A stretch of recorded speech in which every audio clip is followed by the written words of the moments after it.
Hello friends, તમારું સ્વાગત છે પેશન એજ્યુકેશનમાં। આજે આપણે ધોરણ 9 ઇંગ્લિશમાં વિકાસ પરીક્ષાલક્ષી જે અસાઇનમેન્ટ આપેલું છે એમાં section C question 6 match the function જોઈશું। તો અહીંયા તમને ફંક્શન છે એ મેચ કરવાના આપેલા છે, જે તમને અહીંયા 3 માર્ક્સમાં પૂછાય છે।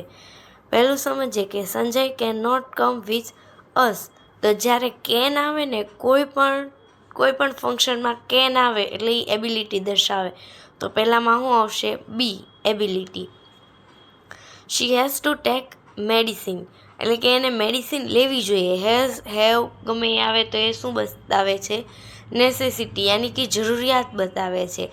ત્યાર પછી માઇટ એ શું દર્શાવે છે? પોસિબિલિટી શક્યતા દર્શાવે છે। ત્યાર પછી એઝ ઇટ ઇઝ આમાં કેન આવ્યું। કેન એટલે એબિલિટી, માઇટ એટલે નેસેસિટી, મસ્ટ એટલે પોસિબિલિટી કે શાયદ આવું થશે।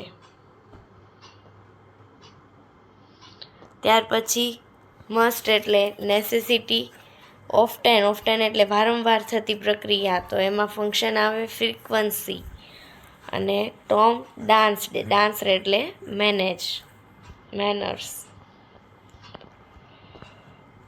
ત્યાર પછી પાછું ઓફટન એટલે ફ્રીક્વન્સી, મસ્ટ એટલે નેસેસિટી, અને the children set in quarter એટલે કે મેનર્સ દર્શાવે છે કે બાળકો સીધી લાઈનમાં બેઠા છે।